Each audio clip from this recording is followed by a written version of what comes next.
Hey family, how you doing? It's me, your girl, Melissa D, coming back to you after a bit of a rest, a sabbatical. Hello to my Instagram fam, YouTube, Facebook. I'm going to get into a conversation tonight that I hope really encourages you.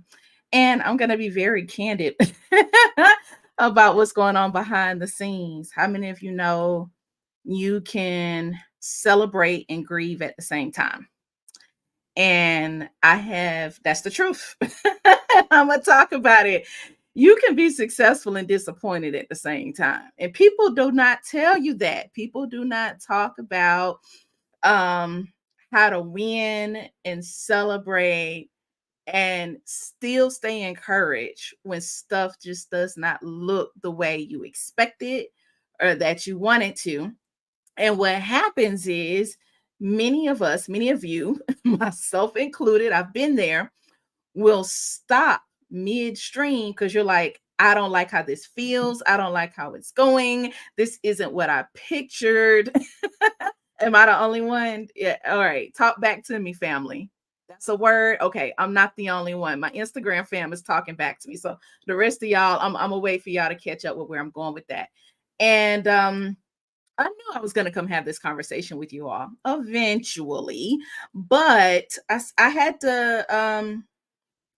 to make some decisions and lick my wounds and get over myself and really realize that no matter what it does look like, it happened, you finish, and it deserves to be celebrated. And anybody else like planned for something really big in your life, and you're like, I know God said what he said, and I know this was supposed to look a certain way for me, and I know this has to work, but there's a but.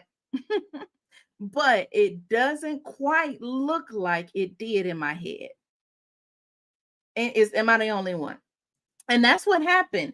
And so I took a minute, or some people say I took a beat. I took a beat.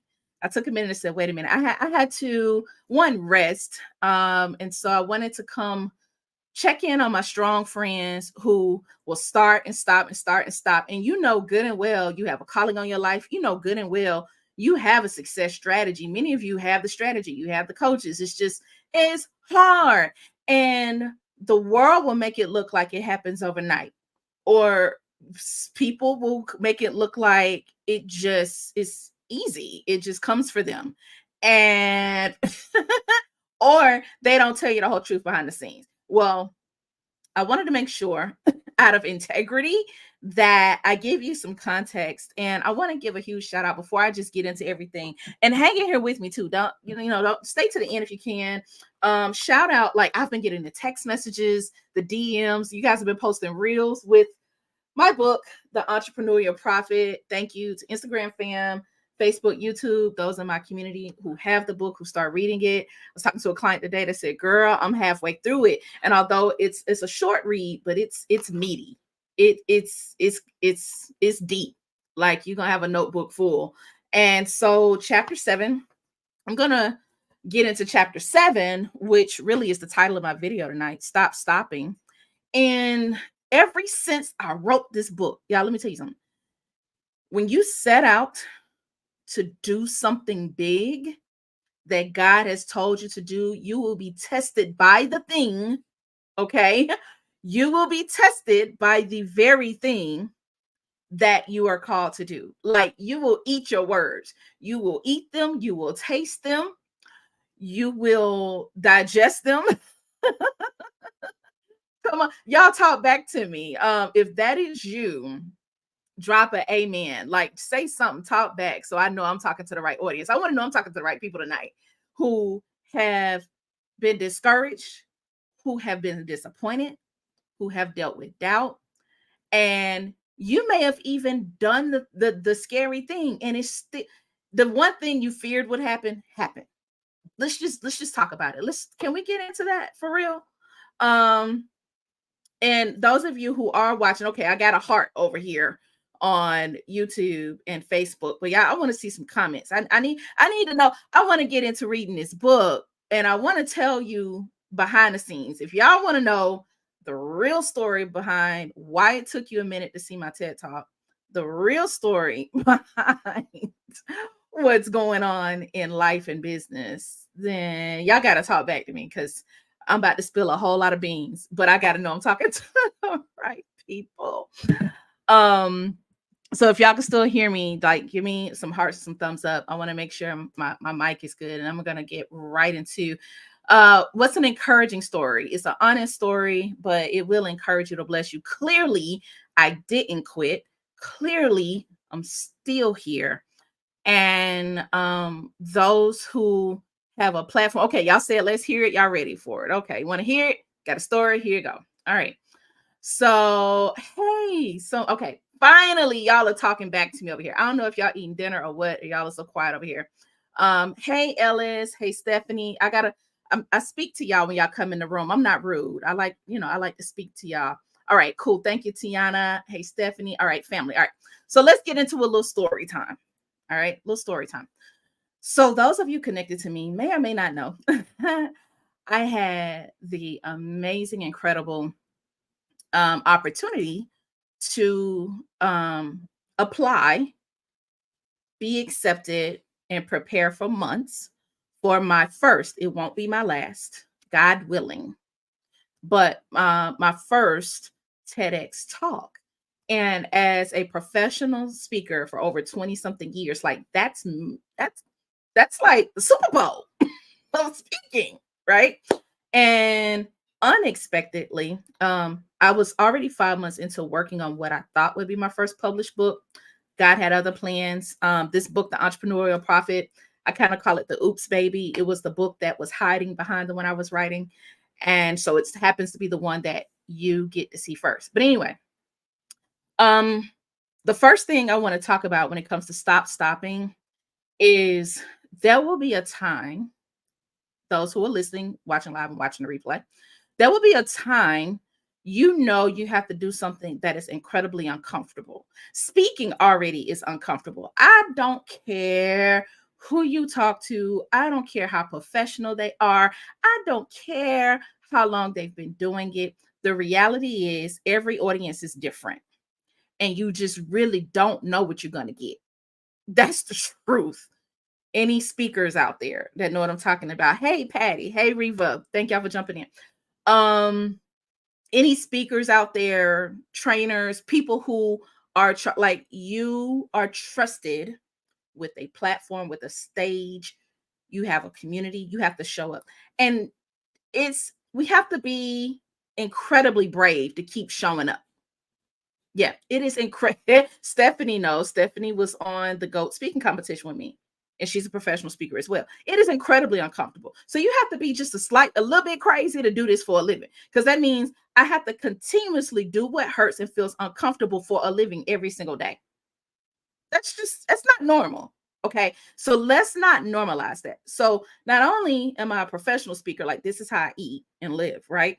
But now I have to do this on a TEDx platform. Okay. Incredible team. Let me first say that the team was incredible. The people that I worked with for this experience, incredible, top tier, A plus. So here's the thing. How many of y'all know the best laid plans can still go wrong? And that's the first thing I want to say tonight is that there are two types of people that are listening to me right now. You either want to do something big and you have all the what ifs and the can'ts and the whatnots going through your head, and all the things that could go wrong are keeping you from doing it. Well, when clients ask me, Melissa, like, how do I get unstuck? I said, well, I recently had a chance. I watched Dr. Anita Phillips talk about this. So this is not my original idea, but I'm going to share it with you. Those who have to push past the resistance wall and not stop yourself or not sabotage yourself, like there were about 3 real good times I know in the last few months leading up to that TEDx talk. I started to call them and say, bump this. I ain't doing it. I'm not doing it. Legit. I was dealing with some hurt, some depression. I was dealing with some really like some stuff. And I was like, I can't do this. I can't do it. I can't do it.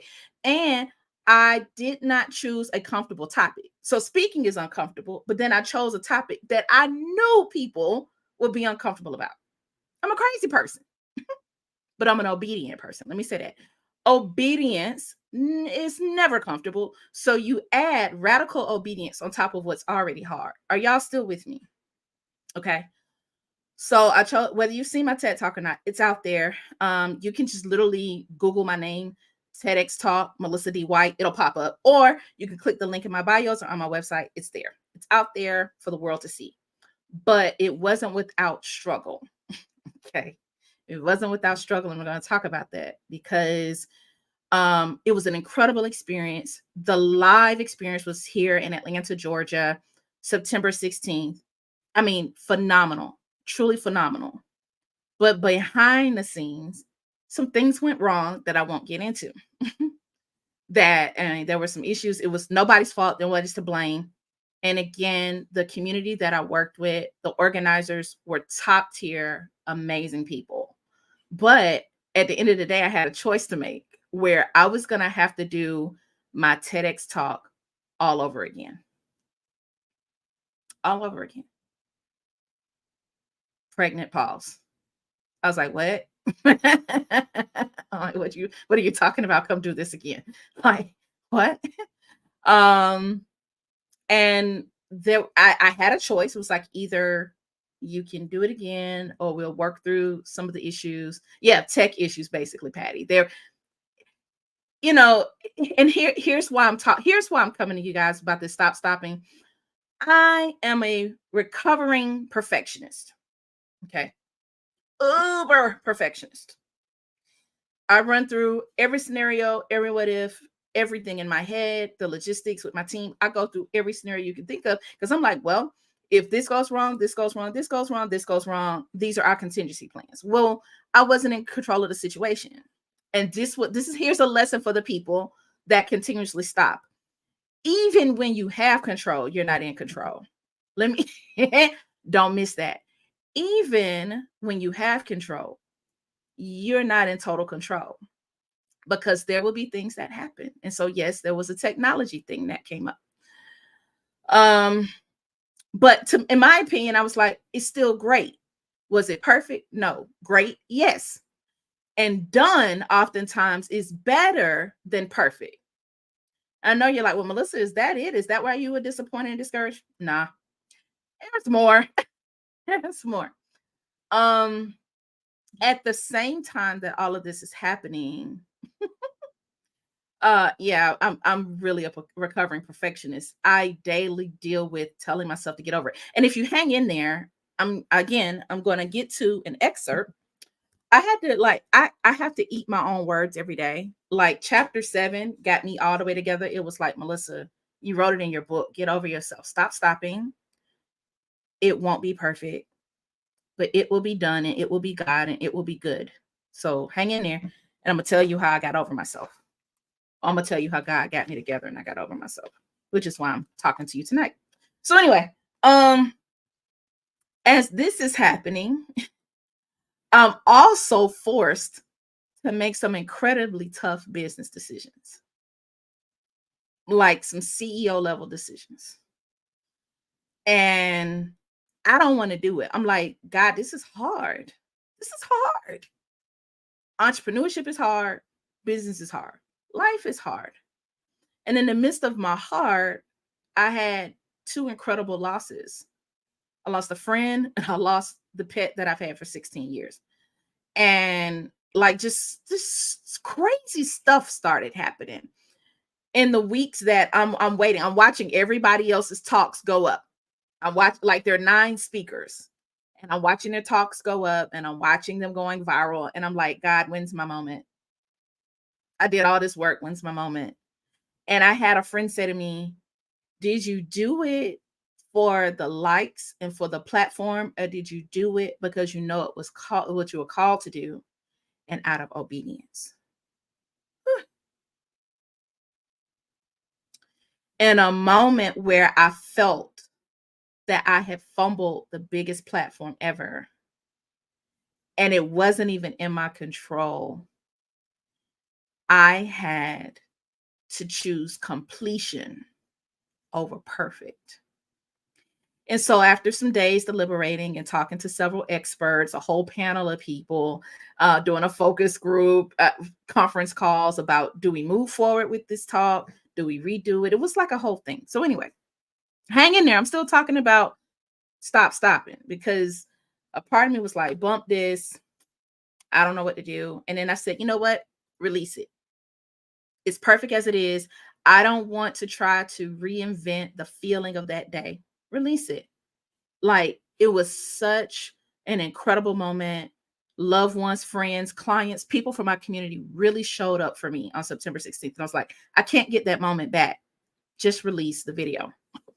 Well, um, within like literally less than 12 hours after releasing the video, um, my video gets flagged by Ted. If you have it, look, if you haven't watched my TED talk, now's as good as time as any to go watch it and be like, Melissa got flagged. Let me go watch this. I didn't do anything wrong. I followed the rules. This is the part where you guys should be in the chat like, what? What happened? Just so you know, that is not a normal occurrence. My video got flagged. Okay, so some of you saw that. My video got flagged. What does it mean to be flagged? So there are some very strict guidelines and rules. Some of my friends who are watching right now are TEDx speakers or main TED speakers, or you aspire to be. And they give you some very strict guidelines. And I'm one of those people, I tend to dance on boundaries and guidelines. I was like, I'm gonna go close enough to the edge, but I ain't gonna go over the edge. Right. And my talk was about, can I bring my faith to work? And it was simply a case that I presented about, and it was not, I didn't promote a particular belief, thought, dogma, deity. If you know me and you follow me, you know my beliefs. Okay. Um, it was from the perspective of spiritual wellness. I'm not gonna give it all away because you gotta go watch it. You gotta go watch it. So anyway, they flagged it and they came back with, okay, you're being investigated. What? So are y'all still with me here? Can you imagine? You have prepared for months. This is something you've wanted to do for years. And then you're like, huh? What? What did I do wrong? So now I get in my head. Here's the other. So here's my reason number two. One, you keep stopping because you're a perfectionist. Number two, you keep stopping because you're afraid of offending someone, or you're afraid that it's not going to go right. Well, so all of the things I thought would happen,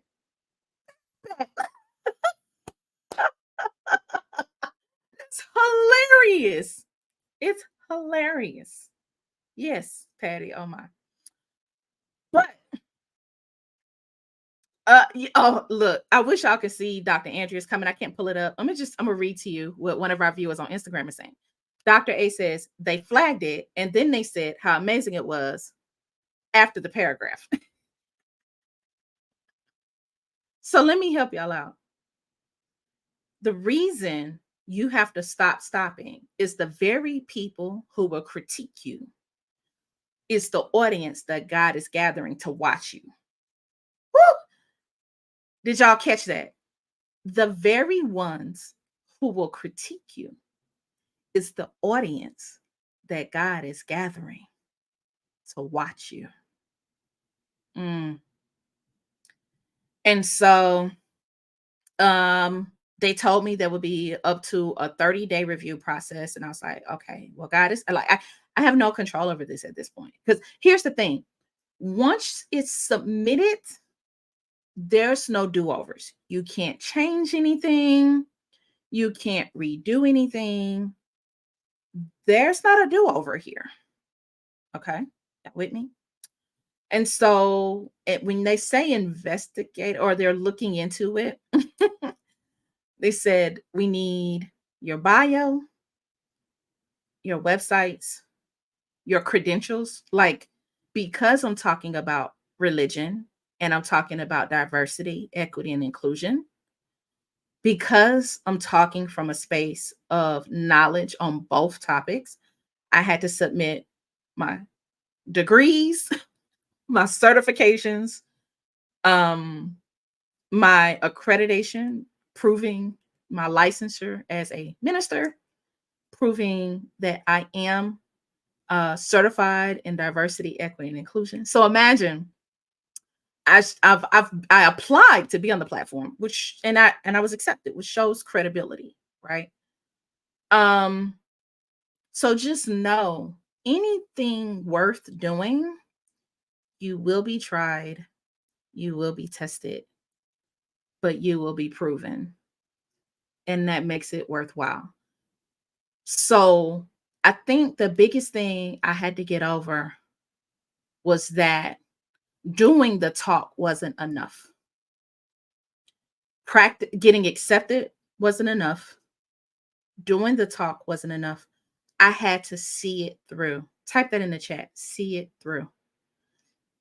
Just because you start something, just because you filled out the application, just because you got the business license, you did the outline for the book, because you put the website up, see it through to completion. Type that in the chat and get it in your spirit.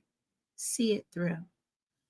And so I said, fine. And I had to send them all of my citations, my data. Like they're very strict about your research. And fortunately, I keep record of all my citations and my references. And I did. And so I put it up. I sent it to them. And again, I want to continuously emphasize the TEDx organizer and team I worked with was incredible. They were impeccable in their communication. They were impeccable in every way for this being the inaugural event. And so I hope as you're listening to me that you are encouraged that all of the scenarios you're telling yourself could happen might very well happen, but that does not excuse you from obedience. That does not excuse you from stepping into the thing that you know you're supposed to do. Like I knew with several confirmations that the topic and the time was exactly what I was called to do. It didn't feel like it the entire time. There were plenty of times I was like, can I be real with y'all? There were moments in the last few weeks I was like, God, I messed up. What if I shouldn't have said the things I said? What if I offended the people at TED? What if this affects my business? Let's like the risk takers are the winners in history and in life. It's facts. The risk takers are the winners. Those who dare to push the topics that drive society and bring people together. Those who dare to create inventions nobody's seen before. Are y'all still with me? Are y'all still with me? It's the risk takers. And I knew, I said, well, God, either this goes incredibly well or it goes wrong. But either way, you're with me and it's okay. And so I hope that hearing this encourages you, despite the scenarios you keep playing out in your head, to not stop, see it through, and truly finish the thing you started. Because here's what happened on the flip side. Even up till Friday, I was still like I couldn't even I have not allowed myself to even celebrate this TEDx talk, to be honest with you. It deserves, you deserve.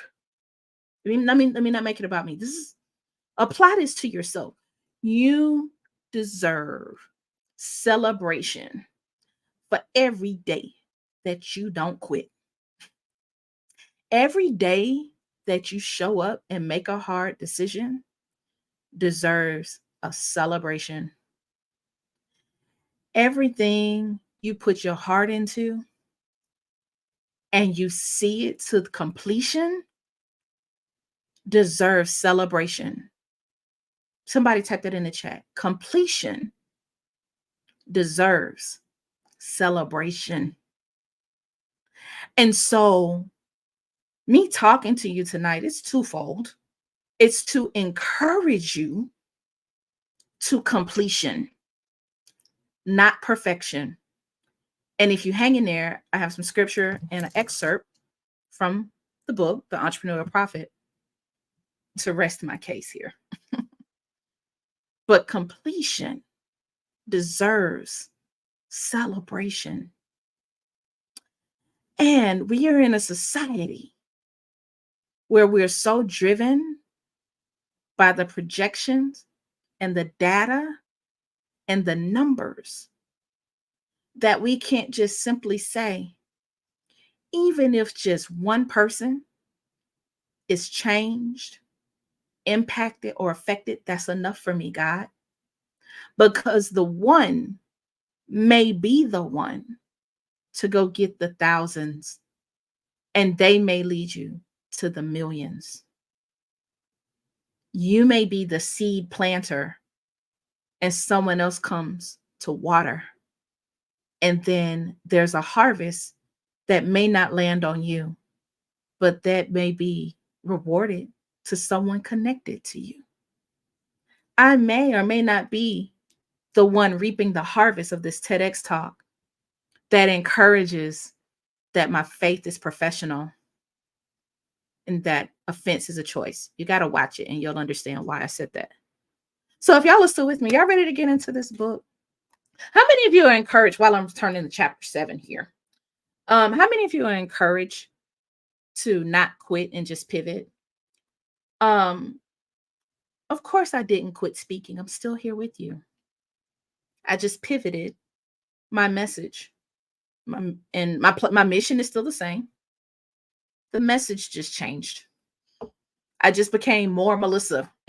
Like I became exceptionally bold and unabashed about my faith is woven into how I live and how I operate my business.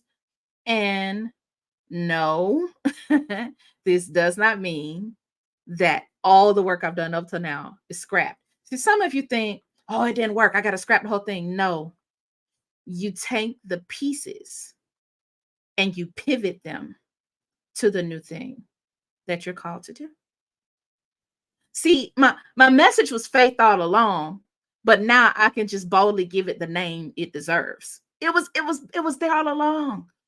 Ever since I've started doing this in 2016. See, many of you, who you are in your God-given message and platform has been there the entire time. You just been struggling with calling a thing a thing. Those who are good, I saw a quote once, and I wish I can give credit to who it was. I don't remember who it was on Instagram who said it, but they were like, "Look, um, it's not about consistency and doing the same thing over and over again. It's about knowing how fast to pivot when something doesn't go right." Those who are the best in business, the best in their industry, the best at what they do, they understand when and how to move and how to pivot from an idea. Y'all got it? They don't stop. They don't quit. They just pivot. So stop stopping. By the way, I am going to drop a link to the book. And I'm going to drop a link to the TED Talk. Yeah, I'm going to do both for you so that you can watch both. All right. So, anyway, let me get into the book while I still have you guys. All right. I'm going to jump around this chapter. If you have the book, drop me a comment. Give me some hearts and some likes. If you have the book, many of you may have gotten yours in the mail, and some of you, yours are on the way from the publisher with distribution. So, Anyway, chapter 7, Stop Stopping. The book is The Entrepreneurial Prophet, Obeying and Partnering with God in Entrepreneurship. Have you ever had an idea that you started with great excitement, enthusiasm, and anticipation, only to lose your motivation when you feel like the task is daunting right in the middle of it? But what if the middle is the time that you are being tested, that you're being processed to fully complete the thing that you were excited to do in the first place? I often recall the advice from one of my mentors: maintain the same enthusiasm for completion as you had on the day that you started. And so I'm reminded of Philippians chapter 1, verse 6, NIV version, which states, being confident of this, that he who began a good work in you will carry it on to completion until the day of Christ. This scripture holds profound value, encouraging believers and you, the kingdom entrepreneurial prophet, to not only start, but to persist and finish. The initial message is very clear if you're listening. Be confident, recognize that you have embarked upon a noble endeavor that is unlike anything anyone else has done. It's you. You're the one that has to do it. How do you know that the work you have to do is good? Measure your work according to God's standard and not your own. Do you believe in your heart that it is a God assigned work destined for a time such as this, assigned to you by God? And furthermore, the passage encourages us to carry it to completion. There are some versions of this scripture that reads perfect, meaning as a substitute for the word completion. So there are some versions of the Bible that instead of completion, it says carry it to being perfect or made perfect. That encourages my heart deeply to know that I can give up my perfection for God's completion. Let me say that again, because I feel like some of you need to hear that today. You can give up your perfection for God's completion. Okay. And that it will be made perfect in Him. In other words, my natural talent and ability has to partner with who God is to be completely perfect. He's the one that makes it perfect, not me. Okay. As a recovering perfectionist, this helps me boast in the Lord that oftentimes when I try in my own will, in my own intellect, to do and complete a task and be a perfectionist, God has already covered me and that it is perfected. In other words, completed in Him until the day of Jesus Christ. As a believer who is encouraged through entrepreneurial work and assigned to entrepreneurship, when it says until the day of Christ, I interpret that to mean that the work will not only be completed, don't miss this, but the work will also last until the coming of the Lord or until He says otherwise. The end time is the time when God will make you known to rise and edify the completion of your work, that it is an answer in the land. You have to stop stopping so that you can be seen as an answer, not in your perfection, but in your completion out of obedience to God. I hope this encourages you. Guys, just if you have testimonies, comments, anything you want to share, drop them in the chat. DM me if this encourages you. And let me get this pulled up so you can go watch and can y'all do me a favor? Can y'all do me a favor real quick? If you go watch the TEDx talk, please like it. Please comment on the YouTube video. I love when you guys send me DMs and stuff like that and text messages, but they need to see that the flag that they put. Come on, somebody. They can flag it, but that means God verified it. And just for context, if you all are wondering what in the world can be so bad that you flagged it, typically, if you have a talk that is talking about religion, spirituality, science, any of those things that could be deemed controversial or that could be refuted, they flag you. And so, to kind of round out what I want to share with you tonight, my fellow TEDx speaker that I shared the platform with, uh, Raquel Schaefer, my Italian sister. She's just an incredible woman who was there with me. She did her talk as well about the second act of life. I'll let you know when hers is live, so you can go support all of the speakers. But we had lunch on Friday, and I was still feeling a bit discouraged by all of this. And I have to be honest, I was pretty discouraged about a lot of things in my life. And you have to be really careful if you are walking in discouragement, because discouragement is just repeated disappointment. I say that again. Discouragement is repeated disappointment, and discouragement kills hope. Okay. And that is a dangerous place to be when you start feeling hopeless or you start feeling repeated discouragement, which is where I was. I was really in that pit. I was in that pit and had a hard time coming out of it until Raquel and she sat across from me at lunch on Friday, just this past Friday. She said, Melissa, they did you a favor by flagging it. And she said, this was her second TEDx talk. She said, my first one got flagged too. I said, what? Really? She said, oh girl, yeah. She said, and she said, you're in good company. You're in good company. You're in good company because you're a risk taker and you're a rebel and you're amazing and you dare to say the things that need to be said, that deserve to be heard.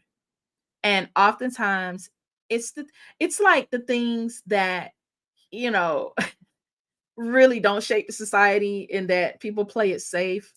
Um, you know, people can say all kind of stuff on platform. I mean, all kind of crazy stuff on this internet. But when you say something of substance that can be life changing and pivotal, then it can be attacked. But anyway, what Raquel said to me, she said, "No," she said, "Use it. Use the flag they gave you and wave your flag to draw attention to the very thing that you prepared for." Yes, Janae, good trouble. That is exactly what I thought about. I thought about um, our beloved um John Lewis and how he would make good trouble. I thought about Jesus. I thought about anybody in history who dared to make good trouble. And it was like, hey, if I gotta be flagged, I'll take it. So go watch it. I'm gonna drop this for you really quickly. Here we go. So here's the link I'm dropping in the comments for the book. And if somebody can pin it for me, or if you can just kind of try to bump it to the top. So I dropped the link for the book, The Entrepreneurial Prophet, the excerpt I just read from you from chapter 7. And for the TEDx talk, grab that link for you really quickly and I'll pin it in here. But family, I appreciate y'all. I mean, just the love has been incredible. I am encouraged to keep going. I didn't quit, but you'll definitely see some pivots from me, because what's amazing is even despite what I thought should have happened and the way I pictured it in my mind, God is still using it to reach places I never even dreamed of. And so, yeah, even if all the things you pictured could go wrong, God is still using it for his good, for your good, and for his benefit. I love y'all, family. Listen, if you have not joined my community, make sure you stay connected. You tap into me.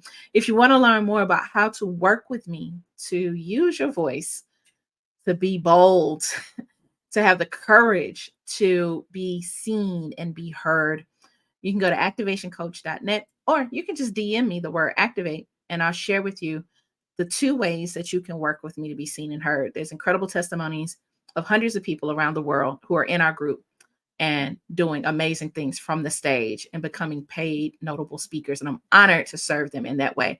I love y'all, family. Stop stopping. Don't quit. Just pivot. No perfection, just completion. I'll see you next time. Bye for now. And check out all of the links in the comments over on YouTube and also on my website that are referenced in tonight's talk. I'll see you later. Bye.